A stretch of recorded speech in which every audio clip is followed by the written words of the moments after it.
Тань нөхөр гэж ямар хүн бэ? Таны толгойд ямар дүр зураг бууж байна?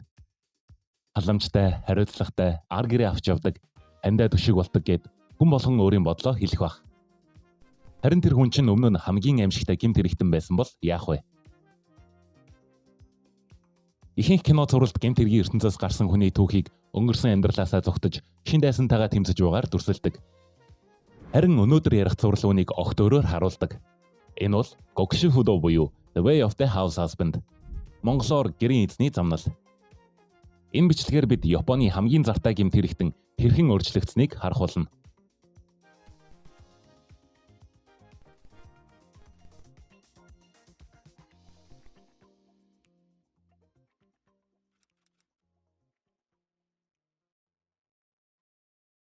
Mangaka Ono Kosuke-ийн Kyoto Seikai их сургуулийн манга зурагт номын тэнхимийг төгсч 9 жил туслах зураач хийсний дараа 2016 онд Legend of Music One Shot мангага Шинчошо хэвлэлийн газрын сар тутмын Comic at Punch сэтгүүлд нийтлүүлснээр өөрийн дебютыг хийжээ.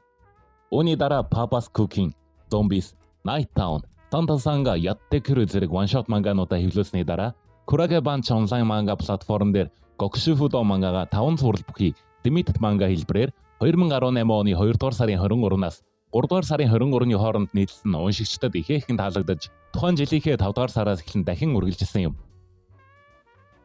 JC Staff Animation Studio анимашн цувралын эрхийг авч 2021 онд Netflix платформ дээр 1-р улирлыг 2023 онд 2-р улирлыг хийж үзэгчдэд хүргэсэн билээ. Гэвч анимашн цуврал фэнүүд болон анх үзэж байгаа үзэгчдээс аль алиас нь гүйцэтгэлийн тал дээр сайшаал магтаалаас илүүтэй шүүмжлэлийг ихээхэн хүртсэн юм. Цуврал их зохиолоос зөрөөгүй, хөгжилтэй, инээдмийн байж чадсан ч motion comic хэлбэрээр хийгдсэн үзэгчдийг ихэд гонсоолгож, хөдөлгөөнгүй хөшүүн, PowerPoint-ийн presentation шиг байна гэх зэргээр шүүмжилж, Netflix компаниг мөнгө санхүүг нь хангалттай гаргаж өгсөнгүй гэх зэргээр төрөг сэтгэгдлүүд авсан юм. Гэхдээ энэ анхнаасаа продюсеруудын санаа байсан ба анимашныг манганы хуудас панелуудтай адил хөдөлгөөнгүй байлгаснаар зохиол, хошигнол болон дуу урлагчдын харилцан ярианд илүү анхаарах боломж өгөх зорилготой байсан гэж турлын найруулагч Konchiaki хэлжээ. Ono Kosuke ч үүнийг ойлгож энэ шийдлийг тааламжтай хүлээж авсан байна. Gokushufudo нь 2018 онд Pixiv Comic Ranking-ийн шилдэг зурвал, шилдэг комеди зурвал төрөлд ялж, Next Manga Awards-аас шилдэг веб манга зурвал нэр дэвшсэн гэх зэргээр олон амжилт гаргажээ. 2019 оны байдлаар манга зурвал нь нийт 1,200,000 гаруй хувь борлогдсон байсан бол 2021 оны 1-р сард 3 сая гаруй хувь борлогдсон ба одоогийн байдлаар Tankobon хэлбэрээр 17 бот хэвлэгдээд байна.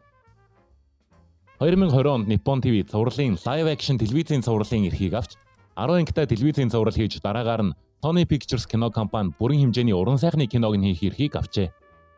Зурлалын найруулагч болон жүжигчдийн баг бүрэн бүрэлдэхүүнээрээ энэхүү кинон дээр ажилласан байна. Мөн 2021 онд Netflix өөрсдийн live action зурлалаа хийсэн ба Boku no Hero Academia-гийн Overhaul, Jujutsu Kaisen-ийн Nanami, бас миний дуртай Yu-Gi-Oh зурлалын Kaiba дууруулснараа олон танигдсан жижигчин Suda Kenjiro уг кинонд өөрийн дууруулсан гол дүр Tatsuгийн дүрийг бүтээсэн юм. Одоо та бүхэн зурлалын нэрний утгыг тайлбарлая. Gokushufudo нэрнийх нь Shufu гэдэг нь тодорхой эрхэлсэн ажилгүй гэрийн ажиллаа хийж гэртээ суудаг нөхрийг хэлнэ. Үүн дээр дуу, мичи гэж дуудагддаг зам гэсэн утгатай ханзыг нэмснээр Shufudo буюу гэрийн эзний замнал, эсвэл гэрийн эзний амьдралын зам гэсэн утга илэрхийлдэг.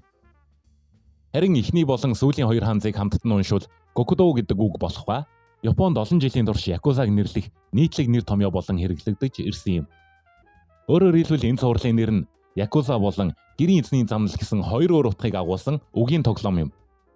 Зурлалын Японы нэрийн голын хоёр ханз болох гэрийн эзэн гэдэг үгний өнгө нь манганыхаа нүүр болгон дээр өөр өнгөтэй байдаг бол захад байрлах Gokudo буюу Якуза гэдэг үгний өнгө нэг хിവэрэ байдаг нь гол дүр болох Татсу өмнө нь Якуза байсан гэдгийг нь харуулж өгч байгаа юм.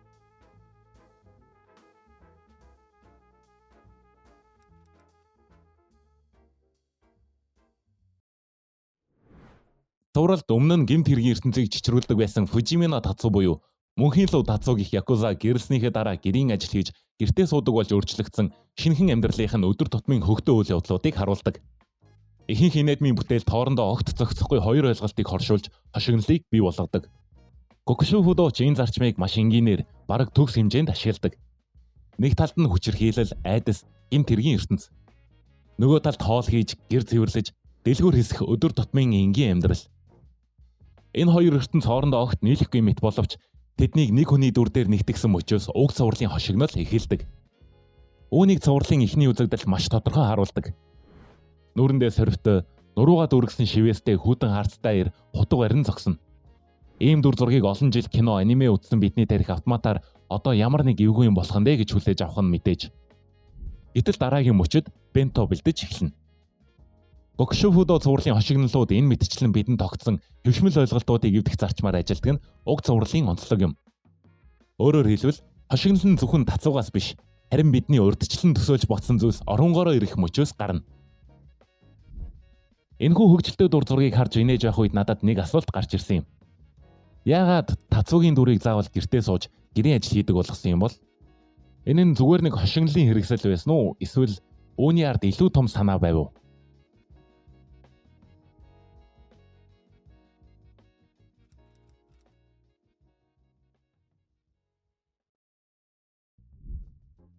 Гаднаасаа комеди зураг шиг харагдах ч уг цуврал өнөөгийн нийгмийн хэд хэдэн чухал асуудлыг хөндөж харуулдаг.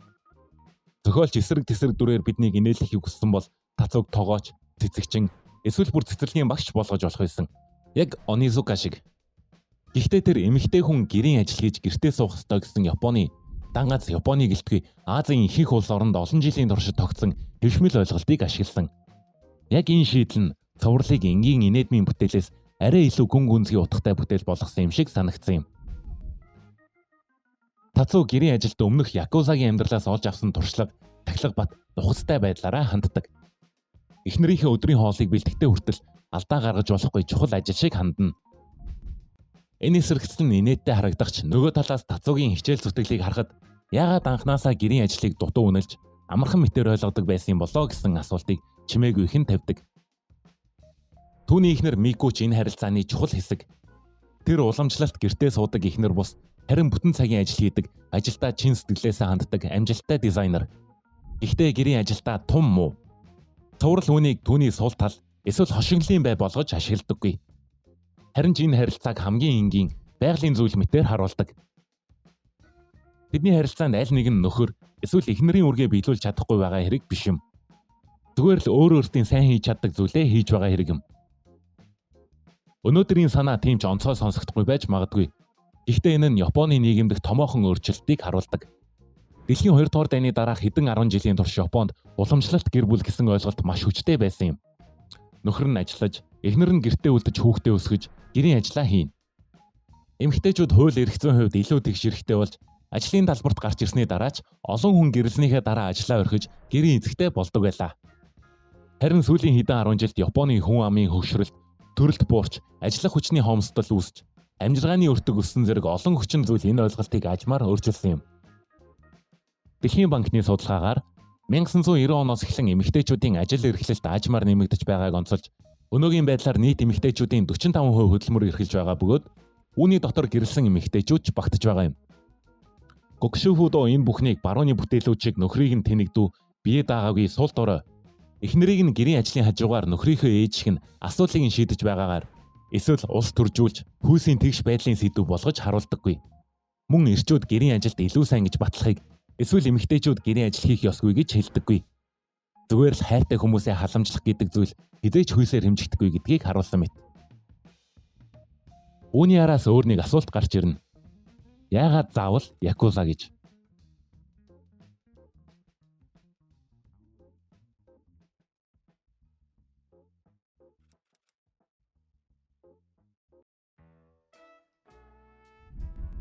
Ихэнх өөрчлөлтийн тухай түүхүүд гол дүр өөрчлөгдөхөөр шийддэг тэр мөчийг онцолдог.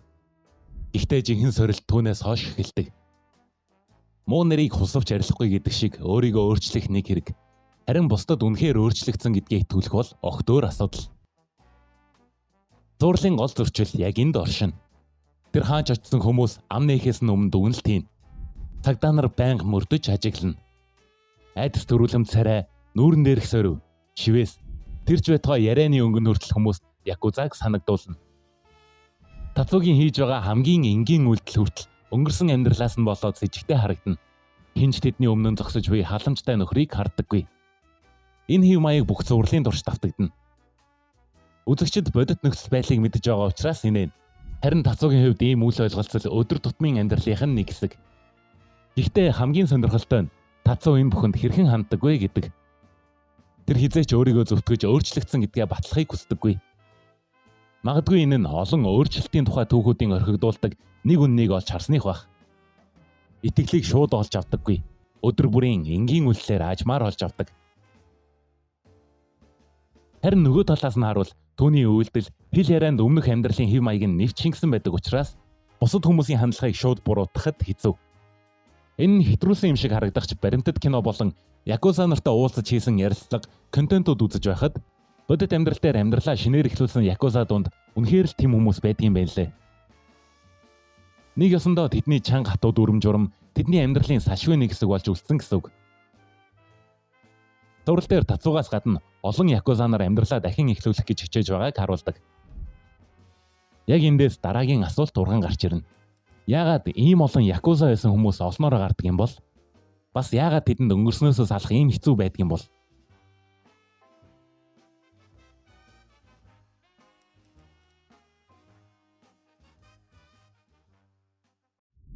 Pop соёлд якузаг ихэвчлэн романтик байдлаар дүрсэлдэг.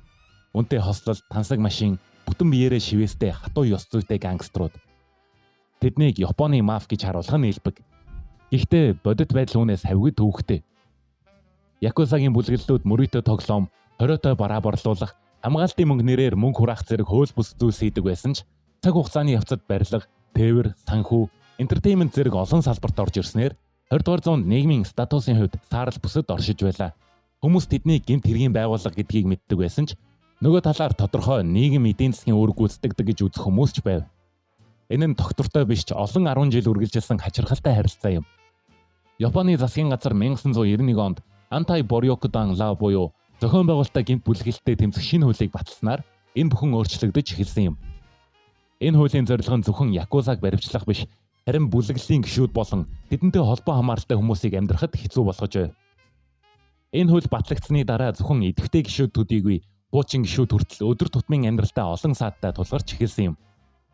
Банкны данс нээх, кредит карт авах, байр түрээслэх, гар утасны гэрээ байгуулах, тэр бүхэл зарим нийтийн үйлчилгээний газар үйлчлүүлэх хүртэл хүндрэлтэй болсон юм. Өөрөөр хэлбэл бүлэглээс гарсан ч нийгэм тэднийг буцаан хүлээж авахд бэлэн байгаагүй. Гэмт хэргийн амьдрал нь дууссан ч тэдний намтарт хар толбон үлдсэн. Яг энэ бодит нөхцөл байдал нь тацуугийн түүхийг эхнээс нь илүү үнэмшилтэй болгодог. Цувралын турш бараг хинч түүнээс одоо ч гэмт хэргийн бүлэглэлтэй холбоотой байгаа эсхийг нь асуудаггүй. Харин хүмүүс өөрсдийн толгой дотроо бүтээсэн дүр төрхтөө л хариу үйлдэл үзүүлдэг. Гадна дүр төрх, ярианы хэв маяг, бие авч явж байгаа байдал нь хүмүүс түүнийг хамгийн муугар төсөөлөхөд хангалттай. Энэ бодит түүхийг мэдээд ирэхээр цувралын олон хошигнолч өөрөөр мэдрэгдэж эхэлдэг. Өнгөц харахад эдгээр нь зүгээр л хошигнол, хэтрүүлсэн үйл ойлголцлууд. Гэхдээ тэдгээрийн цаана бидэнд танил болсон нэг зүйл бий. Нийгэм хүний өнгөрсөн амьдрал болон өнөөдрийнх нь дүр төрхийг хооронд нь салгаж харахтаа тум муу байдаг. Гокшуфудо хизээч якузаг романтик болгож эсвэл тэднийг буруу ойлгогдсон баатар байсан гэж хэлхийг оролддоггүй. Харин бидний өмнө нэг том асуултыг тавьдаг. Хэрвээ хүн үнэхээр тэр амьдралаа орхисон бол дахиж хийхээ болсон алдааныхаа төлөө хэр удаан төлөөс төлөх ёстой вэ? Энэ асуултад амархан хариулт байхгүй.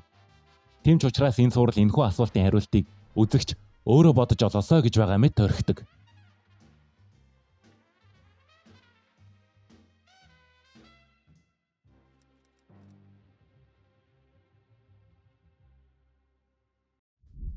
Миний бодлоор энэ сурлыг зүгээр л нэг инэдмийн сайн бүтээл гэж харахад дэндүү хайр. Энэ бол өөрчлөгдөхөөр шийдсэн хүнийг нийгэм үнэхээр өнгөрснөөс нь салгаж харж чаддаггүй гэсэн асуултыг маш энгийн атла ухаалаг байдлаар хөндсөн бүтээл юм. Магадгүй энэ л шалтгаанаар надад энэ сурал танснаас илүү ойр мэдрэгдсэн байх. Мэдээж би якуза биш л дээ. Гэхдээ бараг хүмүүр бусдад өөрийгөө ойлгуулахаас өмнө шүүгдэх мэдрэмжийг мэднэ.